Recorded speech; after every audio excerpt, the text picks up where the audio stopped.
ಎಲ್ರಿಗೂ ನಮಸ್ತೆ. ಈ ಖಾತಾ ಒಂದು ಕಟ್ಟಡ ನಕ್ಷೆ ಮಂಜೂರಾತಿಗೆ ಜುಲೈ 1ರಿಂದ ಈ ದಾಖಲೆ ಕಡ್ಡಾಯ ಅಂತ ಹೇಳಿದ್ದಾರೆ. ಸರ್ಕಾರ ಒಂದು ಈ ಖಾತಾ ರಿಲೇಟೆಡ್ ಹೊಸ ಒಂದು ಅಪ್ಡೇಟ್ ನ ರಿಲೀಸ್ ಮಾಡಿದ್ದಾರೆ, ಅಂದ್ರೆ ನೋಟಿಫಿಕೇಶನ್ ನೋಡೋಣ ಬನ್ನಿ. ಬೆಂಗಳೂರಿನಲ್ಲಿ ಇನ್ಮುಂದೆ ಕಟ್ಟಡ ನಕ್ಷೆ ಮಂಜೂರಾತಿಗೆ ಒಂದು ಬೃಹತ್ ಬೆಂಗಳೂರು ಮಹಾನಗರ ಪಾಲಿಕೆಯು ಕೆಲವು ಪ್ರಮುಖ ಬದಲಾವಣೆಗಳನ್ನ ತಂದಿದೆ. ಈಗಾಗಲೇ ಆಸ್ತಿ ಖರೀದಿ ಮಾಡುವುದು ಅಥವಾ ಮಾರಾಟ ಮಾಡುವುದಕ್ಕೆ, ಪರ್ಚೇಸ್ ಅಥವಾ ಸೇಲ್ ಮಾಡೋದಕ್ಕೆ ಈ ಖಾತಾವನ್ನು ಕಡ್ಡಾಯ ಮಾಡಿದ್ದಾರೆ ಸರ್ಕಾರದಿಂದ. ಇದೀಗ ವಿವಿಧ ಆಸ್ತಿಗಳಿಗೂ ಈ ಖಾತಾವನ್ನು ಕಡ್ಡಾಯ ಮಾಡುವುದಕ್ಕೆ ಬಿಬಿಎಂಪಿ ಮುಂದಾಗಿದೆ. ಈ ಸಂಬಂಧ ಮಹತ್ವದ ಪ್ರಕಟಣೆಯೊಂದನ್ನು ಬಿಬಿಎಂಪಿ ಆಯುಕ್ತ ತುಷಾರ್ ಗಿರಿನಾಥ್ ಅವರು ಹೊರಡಿಸಿದ್ದಾರೆ. ಅದೇನಂದ್ರೆ, ಬಿಬಿಎಂಪಿ ವ್ಯಾಪ್ತಿಯಲ್ಲಿ ಈಗಾಗಲೇ ಇಒಡಿಬಿ ಅಂದ್ರೆ ಏನ್ ಹೇಳ್ತಾರೆ, ಇಒಡಿಬಿ ಒಬಿಪಿಎಸ್ ತಂತ್ರಾಂಶದ ಮೂಲಕ ಕಟ್ಟಡ ನಕ್ಷೆ ಮಂಜೂರಾತಿಗೆ ಆನ್ಲೈನ್ ಅಲ್ಲಿ ನೀಡಲಾಗುತ್ತಿದೆ. ಒಂದು ಮಂಜೂರಾತಿಯನ್ನು ಆನ್ಲೈನ್ ನಲ್ಲಿ ನೀಡುತ್ತಿದ್ದಾರೆ. ಪಾಲಿಕೆಯ ಕಂದಾಯ ವಿಭಾಗದಿಂದ ಈ ಆಸ್ತಿ ತಂತ್ರಾಂಶವನ್ನು ಜಾರಿ ಮಾಡಲಾಗಿದೆ. ಪಾಲಿಕೆ ವ್ಯಾಪ್ತಿಯಲ್ಲಿನ ಸ್ವತ್ತುಗಳು ಯಾವ್ಯಾವಿದೆ ಈಗಾಗಲೇ ಈ ಖಾತಾ ನೀಡಲಾಗುತ್ತಿದೆ ಒಂದ್ ಕಡೆ. ಆದ್ರೆ ಇನ್ನೊಂದು, ಇಂತಹ ಸ್ವತ್ತುಗಳ ದತ್ತಾಂಶವು ಈ ಆಸ್ತಿ ತಂತ್ರಾಂಶದಲ್ಲಿ ಲಭ್ಯವಿದೆ ಎಂದು ಬಿಬಿಎಂಪಿ ಹೇಳಿದೆ.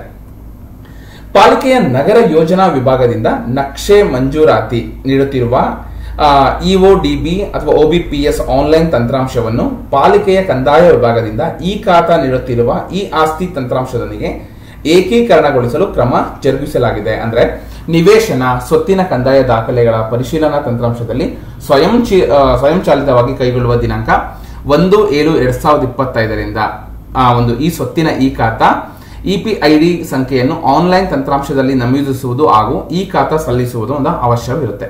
ಇದರಿಂದ ಪಾಲಿಕೆಯ ಒಂದು ಕಂದಾಯ ವಿಭಾಗಕ್ಕೆ ಸ್ವತ್ತಿನ ದಾಖಲೆಗಳ ಪರಿಶೀಲನೆಗಾಗಿ ಸಲ್ಲಿಸುವ ಕ್ರಮವನ್ನು ಹೊರತುಪಡಿಸುವುದರಿಂದ ಪಾಲಿಕೆಯು ನೀಡುವ ಸೇವೆಗಳನ್ನು ನವೀಕರಣಗೊಳಿಸಲು ಹಾಗೂ ಕಾಲಮಿತಿಯಲ್ಲಿ ನಕ್ಷೆ ಮಂಜೂರಾತಿ ನೀಡಲು ಸಹಕಾರಿಯಾಗುತ್ತೆ ಅಂತ ತಿಳಿಸಿದ್ದಾರೆ. ಆದ್ದರಿಂದ 1/7/2025ರಿಂದ ಓಕೆನಾ, ಅಂದ್ರೆ ಜುಲೈ 1ರಿಂದ ಕಟ್ಟಡ ನಕ್ಷೆ ಮಂಜೂರಾತಿ ಕೋರಿ ಪಾಲಿಕೆಗೆ ಆನ್ಲೈನ್ ಅಲ್ಲಿ ನಂಬಿಕೆ ನಕ್ಷೆ ಒಳಗೊಂಡ ಎಲ್ಲಾ ಕಟ್ಟಡ ಅನುಮತಿಗಳಿಗೆ ಅರ್ಜಿ ಸಲ್ಲಿಸುವಾಗ ಈ ಖಾತಾ ಸಲ್ಲಿಸುವುದು ಕಡ್ಡಾಯಗೊಳಿಸಿದೆ. ನೀವೇನಾದ್ರೂ ನಕ್ಷೆ ಮಂಜೂರಾತಿಗೆ ಏನಾದ್ರೂ ನೀವು ಕೋರಿ ಪಾಲಿಕೆಗೆ ಆನ್ಲೈನ್ ಸಬ್ಮಿಟ್ ಮಾಡಿದ್ರೆ ಅಲ್ಲಿ ನಿಮ್ಮ ಈ ಖಾತಾ ಸಲ್ಲಿಸುವುದು ಕೂಡ ಕಡ್ಡಾಯ ಆಗಿದೆ. ಹಾಗೂ ಸದರಿ ದಿನಾಂಕದಿಂದ ಕಟ್ಟಡ ನಕ್ಷೆಗಳ ಮಂಜೂರಾತಿ ಕೋರಿ ಸಲ್ಲಿಸುವ ಪ್ರಸ್ತಾವನೆಗಳ ಸ್ವತ್ತಿನ ದಾಖಲೆಗಳನ್ನು ಪರಿಶೀಲನೆಗೆ ಪಾಲಿಕೆಯ ಕಂದಾಯ ವಿಭಾಗಕ್ಕೆ ಕಳಿಸುವ ಕ್ರಮವನ್ನು ರದ್ದುಪಡಿಸಿದೆ.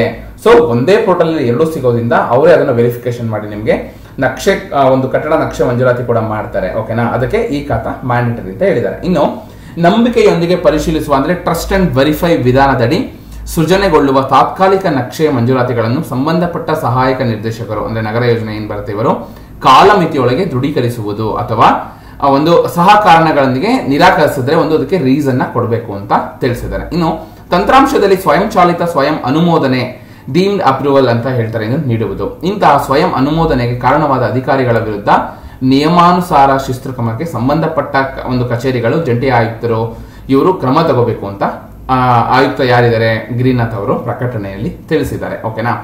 ಹೊಸ ನಿಯಮ, ಇನ್ನು ಬೆಂಗಳೂರಿನಲ್ಲಿ ಕಟ್ಟಡ ನಿರ್ಮಾಣಕ್ಕೆ ಹೊಸ ನಿಯಮ ಜಾರಿಯಾಗುತ್ತಿದ್ದು ಎಲ್ಲರೂ ಈ ನಿಯಮ ಪಾಲಿಸಬೇಕು ಎಂದು ಹೇಳಿಕೆ ನೀಡಲಾಗಿದೆ. ಅಂದ್ರೆ ಹೇಳಲಾಗಿದೆ ಜುಲೈ 1ರಿಂದನೇ ಹೊಸ ನಿಯಮ ಜಾರಿಯಾಗಲಿದೆ ಎಂದು ಬೃಹತ್ ಬೆಂಗಳೂರು ಮಹಾನಗರ ಪಾಲಿಕೆಯ ಮುಖ್ಯ ಆಯುಕ್ತ ತುಷಾರ್ ಗಿರಿನಾಥ್ ಅವರು ತಿಳಿಸಿದ್ದಾರೆ.